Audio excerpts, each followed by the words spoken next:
आइए दलाल स्ट्रीट पर पिछले हफ्ते क्या हुआ इस पर नजर डालते हैं।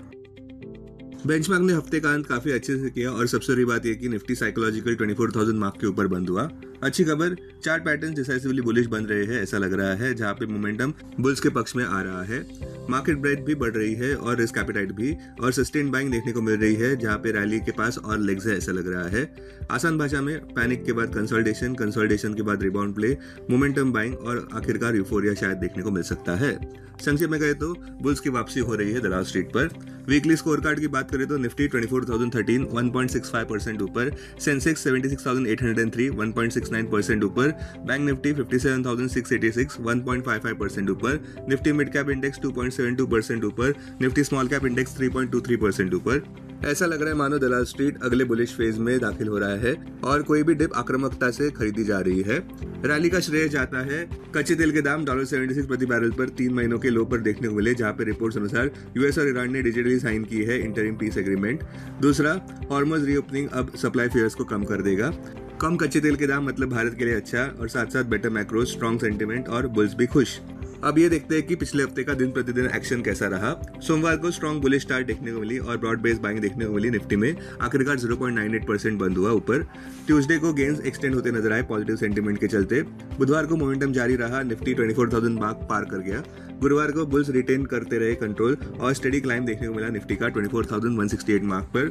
किंतु शुक्रवार के व्यापार में आखिरकार प्रॉफिट बुकिंग देखने को मिला, क्योंकि एक्सेंचर ने फ्रेश कंसर्न्स रेज किए हैं डिमांड प्रोस्पेक्ट्स को लेकर टेक्नोलॉजी सेक्टर में। मोटा मोटी निफ्टी बुल्स डोमिनेट करते नजर आए पूरा हफ्ता। केवल शुक्रवार की सेलिंग देखने को मिली, जिस वजह से निफ्टी का रेजिस्टेंस बना हुआ है 24,200 से 24,300 जोन में। बावजूद शुक्रवार की बिकवाली के ब्रॉडर मार्केट स्ट्रक्चर रेजिलिएंट ही लग रहा है।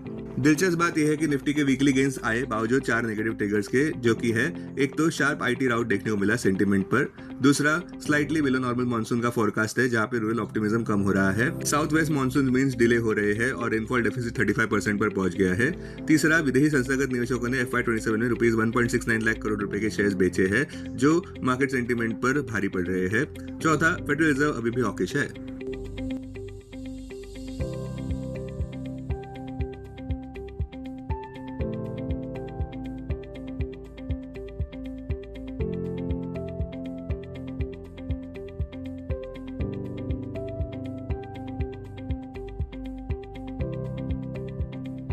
अब आइए देखते हैं कि पिछले हफ्ते इंडाइसेस का परफॉर्मेंस कैसा रहा।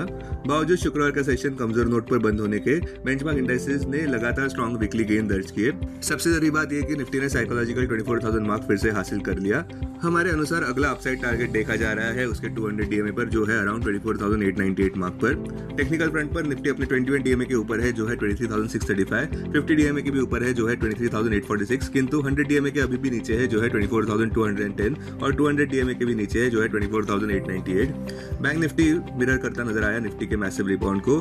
बुलिश स्ट्रक्चर कायम है। बैंक निफ्टी ने ऑल टाइम हाई कायम किया था फरवरी 3 को 61,764 मार्क पर। अहम हर्डल देखी जा रही है 200 डीएमए की जो है 57,043। निफ्टी प्राइवेट बैंक इंडेक्स 0.88% ऊपर बढ़ा, जबकि निफ्टी पीएसयू बैंक इंडेक्स 2.20% ऊपर बढ़ा। ब्रॉडर मार्केट्स की बात करें तो निफ्टी मिड कैप 50 इंडेक्स 2.72% ऊपर बढ़ा और निफ्टी स्मॉल कैप इंडेक्स 3.23% ऊपर बढ़ा। दो इंडेक्सेस ने बेंचमार्क निफ्टी का आउट परफॉर्म किया। बुलिश सेक्टर्स रहे निफ्टी रियल्टी 5.5% ऊपर, एनर्जी 3.32% ऊपर, इंफ्रा 2.98% ऊपर, मीडिया 1.87% ऊपर, निफ्टी एफएमसीजी 1.50% ऊपर, निफ्टी मेटल 1.29% ऊपर, निफ्टी ऑटो 1.10% ऊपर, निफ्टी फार्मा 0.33% ऊपर। बेरिश सेक्टर्स रहे निफ्टी आईटी 1.33% नीचे। स्टॉक जो पिछले हफ्ते सुर्खियों में रहे, पॉजिटिव मूवर्स में भारती एयरटेल 4.84% ऊपर बढ़ा, जहां पे 100% शेयर होल्डर अप्रूवल मिला है कंपनी को, जहां पे कंपनी अपना स्टेक एयरटेल अफ्रीका PLC में कंसोलिडेट करने जा रही है, जिससे कि long term Africa growth story strengthen होगी। लार्सन एंड ट्यूब्रो लगभग 4% ऊपर बंद हुआ, जहां पे जियोपॉलिटिकल टेंशंस कम होते नजर आए और रिस्क एपेटाइट बढ़ता नजर आया जब US Iran peace deal sign हुई, जो कैपिटल गुड्स और इंफ्रास्ट्रक्चर प्लेस के लिए अच्छी खबर है। HCL टेक भी लगभग 2% ऊपर बंद हुआ, जहां पे कंपनी ने अनाउंस किया है ₹1,427 करोड़ का स्ट्रेटेजिक इन्वेस्टमेंट सर्वन AI में, जिससे कि उनका AI led digital transformation ambition पूरा हो सकता है। Adani ports and special economic zone 1.24% ऊपर बंद हुआ, जहां पे कंपनी ने अपनी स्ट्रेटेजिक पार्टनरशिप एक्सपांड की है कैलोरीज के साथ, जिससे कि ऑटोमेशन और ऑपरेशनल ऑप्टिमाइजेशन मिल सके। एचडीएफसी बैंक लगभग 1% ऊपर बंद हुआ, जहां पे कंपनी ने $750 मिलियन वर्थ के बिड्स अट्रैक्ट किए हैं उनके प्लान डॉलर बॉन्ड इशुएंस के लिए, जहां पे स्ट्रॉन्ग इन्वेस्टर कॉन्फिडेंस दिख रहा है। आईडीबीआई बैंक 10% से ज्यादा ऊपर बंद हुआ, जहां पे स्टॉक प्राइस में हैवी ब्लॉक डील्स देखने को मिले रिन्यूड ऑप्टिमिज्म के चलते गवर्नमेंट के स्ट्रेटेजिक डिसइन्वेस्टमेंट प्लान के अंतर्गत। अदानी एनर्जी 1.12% ऊपर बंद हुआ, जहां पे रिपोर्ट्स अनुसार कंपनी सीख कर रही है $1 बिलियन रेज करने का ऑफशोर लोन्स जरिए, जो कि एक फर्स्ट मेजर ओवरसीज बोरोइंग है यूएस लीगल ओवरहैंग रिजॉल्व करने के बाद। टाटा मोटर्स कमर्शियल व्हीकल्स 3% ऊपर बंद होता नजर आया, जहां पे कमर्शियल व्हीकल बिजनेस में गेन्स नजर आए। कंपनी ने प्राइस हाइक अनाउंस किया है 2.5% का 1 जुलाई से लेकर, जो बढ़ते कमोडिटी कॉस्ट को ऑफसेट करने में मदद करेगा। एफएसएन ई कॉमर्स वेंचर्स लगभग 11% ऊपर बंद हुआ। स्टॉक प्राइस 4 ईयर हाई पर देखने को मिला। स्ट्रॉन्ग मोमेंटम देखने को मिला डिस्क्रिशनरी कंजम्पशन और इंप्रूव अर्निंग्स एक्सपेक्टेशंस के चलते। स्टॉक प्राइस में इसलिए भी उछाल नजर आया क्योंकि आक्रामक FY30 ग्रोथ टारगेट सेट किए गए हैं। IFCI 1.37% ऊपर बंद हुआ, जहां पे नेशनल स्टॉक एक्सचेंज ने अपना DRHP फाइल कर दिया है उनके मच अवेटेड IPO के लिए। एलेम्बिक फार्मास्यूटिकल्स लगभग 3% ऊपर बंद होने में सफल रहा, जहां पे कंपनी को US FDA का टेंटेटिव अप्रूवल मिला है उनके बिनिमेटेनेब टैबलेट्स के लिए, जिस वजह से रेगुलेटेड मार्केट पाइपलाइन उनकी मजबूत होती है। रिलायंस इंडस्ट्रीज 1.28% ऊपर बंद हुआ, जहां पे मुकेश अंबानी ने अनाउंस किया रिलायंस रिटेल का अगला ग्रोथ फेज न्यू मैन्युफैक्चरिंग और एक्सपोर्ट प्लेटफॉर्म्स के जरिए। बंधन बैंक लगभग 2% ऊपर बंद होने में सफल रहा, जहां पे कंपनी को अप्रूवल मिला NPA sale to asset reconstruction companies के लिए। गोदावरी बायो रिफाइनरीज 5.67% ऊपर बंद हुआ, जहां पे कंपनी को जापानीज पेटेंट मिला है कैंसर ट्रीटमेंट इनोवेशन के लिए। नेगेटिव मूवर्स रहे वेदांता लगभग 3% नीचे। वेदांता एल्यूमिनियम के स्ट्रॉन्ग डेब्यू के बावजूद भी इन्वेस्टर्स रीअसेस करते नजर आए वैल्यूएशंस को डीमर्ज रिलेटेड डेवलपमेंट्स के चलते। टाटा मोटर्स पैसेंजर व्हीकल्स लगभग 8% नीचे बंद हुआ, जब कंपनी ने अपनी long term software defined vehicle SDV strategy unveil की। जयप्रकाश एसोसिएट्स लगभग 6% नीचे बंद हुआ, जहां पे कंपनी को फाइनल अप्रूवल मिल गया है BSE लिमिटेड से और NSE स्टॉक एक्सचेंज से भी डीलिस्टिंग के लिए अपने इक्विटी शेयर्स। पिछले हफ्ते के निफ्टी 50 गेनर्स इस प्रकार रहे। ट्रेंड 18.35% ऊपर, इटर्नल 8.41% ऊपर, मैक्स हेल्थकेयर 8.13% ऊपर, इंडिगो 8.62% ऊपर, HDFC लाइफ इंश्योरेंस 6.57% ऊपर। वहीं दूसरी ओर लूजर्स रहे टाटा मोटर्स पैसेंजर व्हीकल 7.82% नीचे, इन्फोसिस 5.82% नीचे, सिप्ला 2.71% नीचे, TCS 1.88% नीचे, टेक महिंद्रा 1.37% नीचे।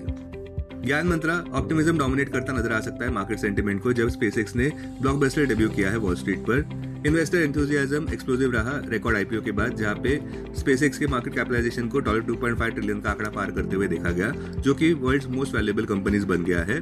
रोबस्ट ऑप्टिमिज्म देखने को मिल रहा है स्टारलिंक, स्पेसएक्स के रीयूजेबल लॉन्च डोमिनेंस और उनके रैपिडली एक्सपैंडिंग AI एम्बिशंस को भी लेकर, जिस वजह से एग्रेसिव मोमेंटम बाइंग देखने को मिला। अब अगले हफ्ते की बात करें तो अहम ड्राइवर्स अगले हफ्ते रहेंगे। एक तो मानसून का प्रोग्रेशन, दूसरा क्रूड ऑयल मूवमेंट, तीसरा ग्लोबल सेंट्रल बैंक कमेंट्री, चौथा institutional fund flows. Selective stock picking देखने को मिल सकता है हाई रिलेटिव स्ट्रेंथ सेक्टर्स में। संक्षेप में कहें तो निफ्टी के लिए इमीडिएट चैलेंज है की साइकोलॉजिकल 24,300 लेवल फिर से हासिल करना।